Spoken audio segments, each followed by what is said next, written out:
Bonjour, je m'appelle Léa. J'ai 25 ans et je vis dans une petite ville près de la mer. Depuis que je suis toute petite, j'ai toujours adoré les livres. J'ai grandi entourée de livres, car ma maman est bibliothécaire. À la maison, il y avait toujours des livres partout, sur les étagères, sur la table, même dans la cuisine. J'ai commencé à lire très tôt. Je me souviens de mes premiers livres, des histoires simples, avec de belles images. Au début, je lisais des contes pour enfants, des histoires de princes et de princesses, mais très vite, j'ai voulu découvrir plus. À l'école, mes professeurs m'encourageaient à lire tout le temps. Ils disaient, Léa, les livres ouvrent des portes sur des mondes inconnus. Et c'était vrai. Quand j'étais plus grande, j'ai commencé à lire des romans. Mon livre préféré était Le Petit Prince d'Antoine de Saint-Exupéry. C'était une histoire magique, pleine de poésie et de leçons de vie. Je l'ai lu plusieurs fois, et chaque fois, j'y trouvais quelque chose de nouveau. C'est ce que j'adore dans les livres. Ils nous montrent des choses différentes à chaque lecture. Mais un jour, quelque chose a changé. J'ai découvert les livres de voyage. Ma première lecture dans ce genre a été un livre sur l'Asie, Le voyage au bout du monde. C'était fascinant. Le livre parlait des cultures, des paysages incroyables et des rencontres surprenantes. Cela m'a donné envie de voyager, de découvrir d'autres pays. J'ai compris que, grâce au livre, on pouvait voyager sans bouger de chez soi. À 18 ans, j'ai décidé de partir seule en voyage en Europe. J'avais économisé de l'argent pendant 1 an, et j'ai pris mon sac à dos et mon carnet de notes. J'ai visité plusieurs villes, Paris, Rome, Barcelone. Chaque lieu était une aventure. À chaque nouvelle destination, je lisais un livre qui parlait de la ville ou du pays que je visitais. Cela rendait l'expérience encore plus enrichissante, parce que je pouvais comparer ce que je voyais avec ce que j'avais lu. Après ce voyage, j'ai compris que les livres et les voyages se complètent parfaitement. Les livres m'ont permis de rêver, et les voyages m'ont permis de vivre ces rêves. Aujourd'hui, je continue de lire et de voyager. J'ai même commencé à écrire mes propres récits de voyage. Cela m'aide à partager mes découvertes et à inspirer les autres à lire et à explorer le monde. Les livres, pour moi, sont plus qu'une simple distraction. Ce sont des fenêtres ouvertes sur de nouveaux horizons. Aujourd'hui, chaque livre que je lis m'offre une nouvelle perspective. Je découvre de nouveaux endroits, de nouvelles idées, de nouvelles façons de penser. Parfois, je lis des romans, parfois des biographies, parfois des livres de cuisine ou d'histoire.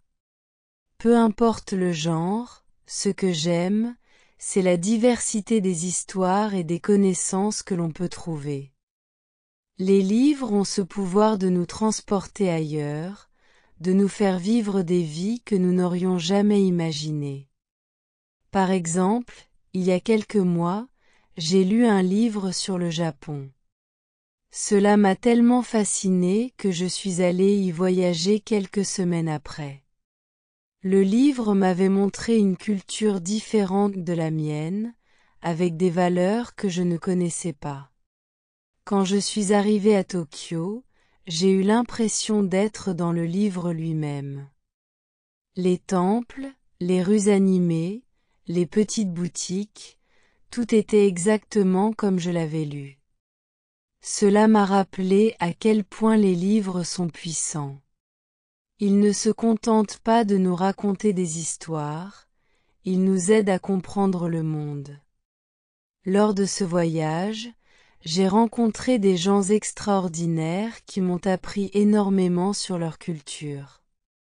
Ces rencontres m'ont également poussé à réfléchir sur ma propre vie, à repenser mes priorités.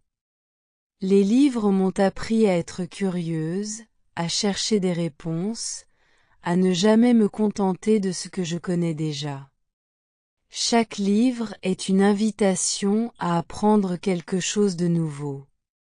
Mais ce que j'aime par-dessus tout, c'est la façon dont les livres nous rapprochent. Ils créent des ponts entre les gens, au-delà des frontières et quand je parle de mes voyages ou de mes lectures avec des amis, nous partageons des idées et des rêves. C'est comme si nous vivions ensemble ces histoires, même si nous avons chacun des expériences différentes. Je pense que c'est cela, la magie des livres. Ils nous permettent de partager nos émotions, nos passions et nos découvertes, comme si nous étions tous connectés par un même fil invisible. C'est pour cette raison que je crois que les livres sont essentiels dans la vie. Ils nous apportent des connaissances, mais aussi du réconfort, de l'inspiration, et parfois même des réponses à nos questions les plus profondes. J'espère que toute ma vie, je pourrai continuer à lire, à voyager et à écrire. Parce qu'au fond, c'est cela qui me rend heureuse, vivre des aventures, réelles ou imaginaires, et toujours apprendre. Et je suis convaincue que les livres seront toujours là pour m'accompagner, pour m'aider à explorer le monde, un mot à la fois. Les livres ont toujours été une source inépuisable d'inspiration pour moi. Mais en grandissant, j'ai découvert qu'ils étaient bien plus que de simples moyens d'évasion. Ils m'ont appris des leçons de vie, m'ont confronté à des idées qui m'ont bouleversé, et m'ont fait réfléchir profondément sur qui je suis et ce que je veux dans la vie. Je me souviens de l'un des moments les plus marquants de mon enfance. J'avais 10 ans, et ma mère m'a offert un livre pour mon anniversaire, Les Misérables de Victor Hugo. Je pensais que ce serait un livre un peu ennuyeux, rempli de mots compliqués. Mais j'ai été complètement emportée par l'histoire. Les personnages, les luttes sociales, la façon dont Hugo mêle politique, amour et rédemption. Tout cela m'a profondément marqué. C'était une lecture longue et complexe, mais chaque page me donnait une nouvelle perspective sur le monde. Le personnage de Jean Valjean m'a particulièrement touché.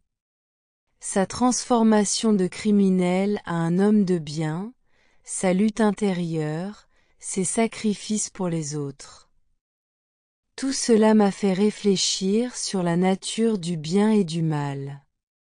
Ce livre m'a appris qu'il n'y a pas de réponse simple à la vie, et que parfois, pour faire le bien, il faut traverser des épreuves énormes. Les livres peuvent être des miroirs de notre âme, nous obligeant à nous regarder dans le reflet de personnages fictifs pour mieux comprendre nos propres actions et décisions. Au fur et à mesure que je grandissais, je cherchais des livres qui m'aideraient à comprendre non seulement le monde autour de moi, mais aussi le monde intérieur. À l'adolescence, je suis tombée sur L'Alchimiste de Paulo Coelho. C'était un livre que mes amis avaient lu et adoré, alors je me suis dit, pourquoi pas? Je n'avais aucune idée de ce que j'allais découvrir. L'histoire de Santiago, le jeune berger à la recherche de sa légende personnelle, m'a ouvert les yeux sur l'importance de suivre ses rêves. Le message du livre m'a frappé comme un éclair. Quand on veut quelque chose, tout l'univers conspire à nous aider à réaliser notre rêve. C'était la première fois que je comprenais vraiment qu'il ne fallait jamais abandonner ses rêves, même quand les choses deviennent difficiles. Ce livre m'a également appris que le bonheur n'est pas un objectif lointain, mais une manière de vivre. En suivant les rêves de Santiago, j'ai commencé à me demander « Quels sont mes rêves ?» Mais au-delà des livres qui m'ont inspiré, il y en a d'autres qui m'ont apporté des émotions profondes, parfois douloureuses. L'ombre du vent de Carlos Ruiz Zafón est un exemple. J'avais 19 ans quand je l'ai lu pour la première fois, et l'histoire de ce jeune garçon, Daniel, qui découvre un livre mystérieux dans un cimetière de livres oubliés, m'a complètement captivé. Ce roman est une ode à l'amour, à la perte et à l'amitié, et il a résonné en moi d'une manière que je n'aurais jamais imaginée. C'est un livre sombre, où l'on sent la douleur des personnages à chaque page, mais il y a aussi une beauté infinie dans l'écriture de Zafón. Je l'ai relu plusieurs fois, chaque fois trouvant de nouveaux détails, des émotions cachées dans les lignes. Il m'a rappelé qu'une lecture n'est jamais juste une histoire à finir. C'est une exploration de notre âme, une manière de comprendre nos peurs, nos désirs et nos faiblesses. Après l'adolescence, les années ont passé, et j'ai commencé à développer des goûts plus variés en matière de lecture. Les romans philosophiques, les récits de voyage, les livres sur le développement personnel. J'ai découvert une richesse infinie dans les lectures qui m'aident à évoluer. Il y a quelques années, j'ai lu un livre qui a changé ma manière de voir la vie. Le pouvoir du moment présent d'Eckhart Tolle.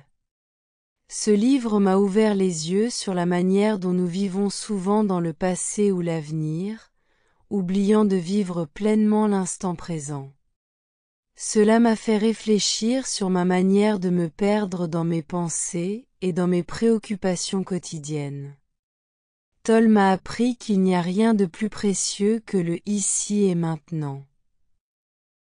Cela m'a permis de mieux apprécier les petites choses de la vie, comme un café au matin ou un coucher de soleil après une longue journée. Aujourd'hui, je me sens plus sereine, plus consciente de l'importance de vivre le présent. Je sais que la vie est courte, et que chaque instant passé à hésiter ou à s'inquiéter est un instant perdu. La lecture m'a donc appris à vivre avec plus de gratitude, à accepter les choses comme elles viennent, et à embrasser l'inconnu.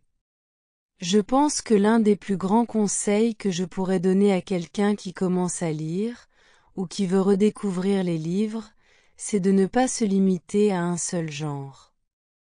La diversité des livres est infinie, et chaque genre, chaque auteur, a quelque chose à offrir. Lisez des romans, mais aussi des biographies, des livres de non-fiction, des essais sur des sujets qui vous intriguent. Il y a des livres qui ouvrent des portes sur des univers totalement différents des nôtres, et qui nous changent profondément. Mais il y a aussi des livres qui ne demandent rien d'autre que de nous détendre, de nous divertir. Et c'est important aussi. La lecture, c'est une forme de voyage, un voyage intérieur qui nous transforme à chaque étape. Et chaque livre, même s'il semble simple ou facile, a quelque chose de précieux à nous offrir. J'ai découvert que les livres peuvent nous guider à travers des périodes difficiles, mais aussi nous inspirer à avancer dans la vie avec plus de clarté et de confiance. Il y a des moments dans la vie où on se sent perdu, où tout semble flou, et c'est souvent à ces moments-là que les livres ont une manière magique de trouver leur place. Je me souviens d'une période particulièrement difficile dans ma vie, où je traversais une crise personnelle. J'avais 23 ans, et après avoir quitté un travail qui me laissait de plus en plus insatisfaite, j'étais dans une phase de doute profond. C'était comme si chaque jour, je me réveillais sans vraiment savoir pourquoi je me levais. C'est à ce moment-là que je suis tombée sur le moine qui vendit sa Ferrari de Robin Sharma. Ce livre m'a ouvert les yeux sur l'importance de vivre une vie pleine de sens et de passion. Je me rappelle encore les premiers chapitres, ils m'ont frappé comme un éclair. L'idée qu'il fallait prendre du temps pour soi, réfléchir sur ses valeurs et se recentrer sur ce qui compte vraiment m'a beaucoup résonné. L'histoire de Julien Mantle, ce brillant avocat qui, après une crise cardiaque, part en quête de la sagesse et du bonheur, m'a fait réfléchir sur ma propre vie. Je me suis rendu compte que, bien souvent, nous courons après des objectifs extérieurs, l'argent, le statut social, les attentes des autres, et qu'on oublie de prendre soin de notre bien-être intérieur. Le livre m'a inspiré à adopter des pratiques plus saines, méditation, alimentation équilibrée, et surtout, prendre du temps pour réfléchir et apprécier le moment présent. J'ai appris que l'équilibre intérieur était essentiel, et que la vie ne devait pas être une course effrénée vers la réussite, mais un chemin à savourer, un pas après l'autre. Cela a été une vraie révélation pour moi. J'ai commencé à changer ma manière de voir le monde. J'ai compris que la paix intérieure ne vient pas de l'extérieur, mais de l'intérieur. En lisant ce livre, j'ai aussi appris qu'il est essentiel de poser des priorités dans sa vie. Nous avons tous des rêves, des passions, mais si nous ne les plaçons pas en tête de nos priorités, nous risquons de nous perdre dans les distractions et les exigences quotidiennes. Une autre leçon importante que j'ai tirée de ce livre est l'importance de la gratitude. Au début, cela m'a semblé un peu abstrait, mais en pratiquant la gratitude quotidiennement, j'ai remarqué un changement profond dans mon état d'esprit. Chaque jour, je me forçais à noter 3 choses pour lesquelles j'étais reconnaissante. Cela allait de petites choses comme une tasse de thé chaude à des moments plus profonds, comme des conversations sincères avec des amis. La gratitude a une manière magique de transformer notre perception du monde. Elle nous aide à voir la beauté et la richesse de chaque moment, même dans les périodes les plus difficiles. Les livres m'ont aussi appris l'importance de l'échec. Au début, l'échec me faisait peur. Je le voyais comme une preuve de mes limites, comme quelque chose à fuir à tout prix. Mais les livres m'ont montré qu'en réalité, l'échec est une étape fondamentale dans tout processus de réussite. Je pense à la semaine de 4 heures de Timothy Ferriss, un livre qui m'a appris à voir le travail et la productivité sous un autre angle. Ferriss prône l'idée de sortir de la course effrénée de la vie moderne, et de chercher à maximiser notre temps pour les choses qui comptent réellement. Mais ce qui m'a le plus marqué dans ce livre, c'est son approche de l'échec. Il parle de ses propres échecs et des moments où il a dû tout recommencer, mais il explique que ces moments ont été essentiels pour sa réussite. Cela m'a permis de repenser mes propres échecs. Au lieu de les voir comme des défaites, j'ai appris à les considérer comme des opportunités d'apprentissage. Chaque échec est une occasion de grandir, de se relever, et de recommencer avec plus de sagesse et de détermination. J'ai aussi beaucoup appris sur l'importance de la discipline. Je me souviens de ma lecture de l'art de la guerre de Sun Tzu, un livre que j'ai d'abord lu pour comprendre un peu mieux la stratégie, mais qui m'a offert bien plus que cela. Ce livre est rempli de conseils sur la stratégie, mais aussi sur la manière d'aborder les défis de la vie. La principale leçon que j'ai tirée de ce livre est la puissance de la discipline personnelle. Sans discipline, nos rêves restent de simples rêves. Mais avec discipline et persévérance, tout devient possible. Je me suis efforcée de mettre en place des habitudes régulières, comme lire tous les jours, écrire, méditer, et prendre soin de mon corps. Cela a été un changement fondamental dans ma vie. Chaque petit geste quotidien, fait avec intention et persévérance, m'a rapproché de mes objectifs. Une autre lecture marquante pour moi a été Le pouvoir de l'intention de Wayne Dyer. Ce livre m'a appris que l'intention est l'énergie qui guide nos actions. Avant, je pensais que la vie était principalement un ensemble de choses qui m'arrivaient. Mais Dyer m'a montré qu'en agissant avec intention et clarté, nous pouvons vraiment modeler notre propre réalité. La pensée positive, combinée à des actions concrètes, a le pouvoir de transformer notre vie de manière radicale. À travers ces lectures, j'ai appris que la vie est un mélange de choix conscients, de discipline, d'échecs et de croissance personnelle. Les livres m'ont appris à ne pas avoir peur de l'inconnu, à embrasser les défis comme des occasions d'apprendre et à vivre chaque jour avec gratitude et intention. La lecture m'a également enseigné l'importance des relations humaines. J'ai compris que les gens avec qui nous choisissons de nous entourer ont une influence énorme sur notre bien-être. C'est pourquoi je suis devenue plus sélective sur les personnes avec qui je passe du temps. Ce n'est pas que je veux être égoïste, mais j'ai compris que pour avancer dans la vie, il faut s'entourer de personnes qui nous élèvent, qui nous inspirent et qui nous poussent à donner le meilleur de nous-mêmes. Il est étrange de constater à quel point les livres ont un pouvoir particulier sur notre vie. Ce sont souvent dans les moments où l'on se sent vulnérable ou perdu que nous tombons sur le livre qu'il nous fallait. Je me souviens d'une période où j'étais confrontée à une décision difficile. Je devais choisir entre suivre une voie professionnelle que j'avais commencé à construire, mais qui ne me passionnait plus, ou prendre un risque et changer complètement de direction. C'était effrayant.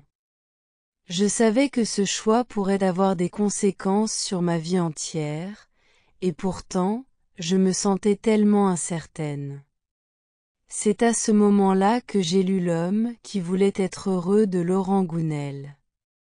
C'est l'histoire d'un homme qui, après une rencontre fortuite, se remet en question et décide de partir à la recherche de la véritable signification du bonheur. Ce livre m'a appris une chose fondamentale.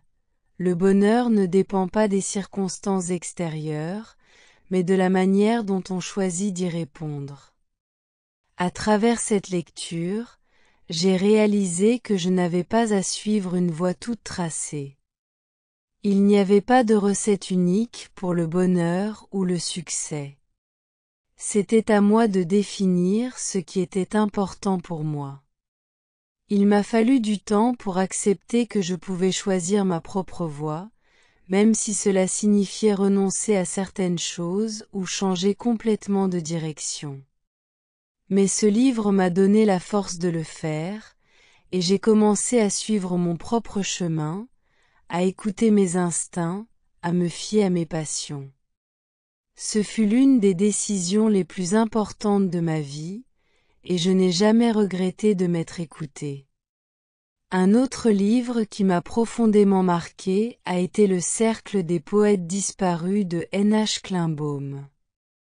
L'histoire de John Keating, cet enseignant qui incite ses élèves à penser par eux-mêmes, à poursuivre leurs rêves et à saisir le jour. m'a touché d'une manière que je ne m'attendais pas. Ce livre m'a fait réfléchir sur la manière dont nous vivons souvent dans la peur du jugement des autres, sur la manière dont les attentes sociales peuvent nous limiter. Je me suis demandé pourquoi je n'avais pas toujours osé exprimer mes rêves, pourquoi je laissais parfois les attentes des autres guider mes décisions. Ce livre m'a rappelé qu'il est essentiel de vivre pleinement, de ne pas avoir peur de prendre des risques et d'être fidèle à soi-même, même si cela signifie s'éloigner de la norme. C'est avec ce livre en tête que j'ai décidé de faire face à mes propres craintes et d'oser poursuivre des objectifs plus grands, même si cela voulait dire sortir de ma zone de confort. Je pense que c'est là l'un des plus grands enseignements que j'ai appris à travers la lecture. Oser vivre pleinement, sans regret, sans regarder en arrière. Chaque livre m'a permis de grandir un peu plus.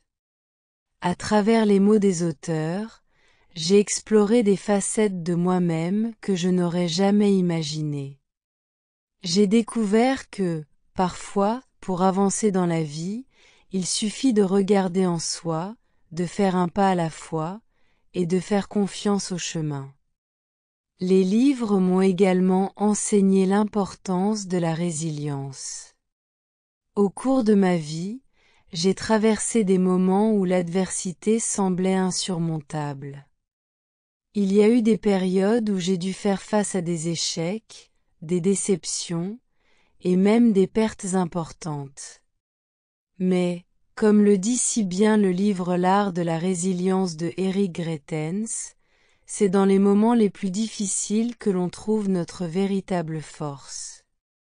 Ce livre m'a rappelé que la résilience n'est pas simplement une question de tenir bon, mais aussi d'apprendre à se relever, à réinventer sa vie après chaque chute. Cela m'a donné la capacité de voir les défis non pas comme des obstacles insurmontables, mais comme des opportunités pour grandir et évoluer. J'ai appris à accueillir les épreuves de la vie avec gratitude, car elles m'ont permis de devenir plus forte, plus sage et plus compatissante envers moi-même et les autres. Mais ce que les livres m'ont surtout enseigné, c'est que la vie est une aventure, et que chaque jour est une nouvelle page à écrire. Les livres m'ont aidé à redécouvrir ce que c'était que de rêver, de lutter pour ses rêves, d'accepter les moments de doute, et d'apprécier chaque étape de ce voyage. Aujourd'hui, je me sens plus en paix avec qui je suis. J'ai appris à accepter mes imperfections et à célébrer mes réussites, petites ou grandes. J'ai appris que la vie n'est pas une compétition, mais une danse fragile et précieuse, un mélange de haut et de bas, de moments de joie et de moments de défi. Les livres m'ont aussi appris que la réussite, ce n'est pas d'atteindre un but ultime, mais de vivre chaque jour de manière authentique, en harmonie avec soi-même et les autres. Alors, si je devais donner un conseil à ceux qui commencent leur propre voyage de lecture, ce serait celui-ci: ne sous-estimez jamais le pouvoir des livres. Lisez. Lisez des romans, des biographies, des essais, des poèmes. Explorez le monde à travers les mots, laissez-vous guider, laissez-vous surprendre. Les livres sont plus que de simples pages d'encre et de papier. Ce sont des fenêtres ouvertes sur l'âme humaine, des guides, des amis silencieux qui nous accompagnent tout au long de notre parcours. Et chaque livre que vous lisez vous offre une nouvelle perspective, une nouvelle chance d'évoluer. Alors, ne cessez jamais de lire, de rêver, d'explorer. La vie est une aventure magnifique, et les livres sont vos compagnons les plus fidèles. En fin de compte, les livres m'ont appris une chose essentielle: la vie est ce que nous en faisons. Ils m'ont appris à vivre pleinement, à embrasser l'incertitude, à aimer profondément, et à ne jamais avoir peur d'échouer. Ils m'ont montré qu'il n'y a pas de vérité universelle, mais qu'il y a un chemin unique pour chacun de nous, un chemin fait de choix, de leçons et de découvertes. Et, à travers chaque page tournée, je me rapproche un peu plus de cette version de moi-même que je veux devenir. Une personne qui apprend, qui grandit, qui aime, et qui vit sans regret. Les livres m'ont permis de trouver ma voie, et je suis convaincue qu'ils peuvent faire la même chose pour vous. Alors, à vous qui lisez ces mots, je vous encourage à continuer d'explorer, à continuer d'apprendre, et surtout, à ne jamais cesser de rêver. Parce qu'au fond, c'est cela la véritable magie de la vie. Nous avons tous le pouvoir de réécrire notre propre histoire.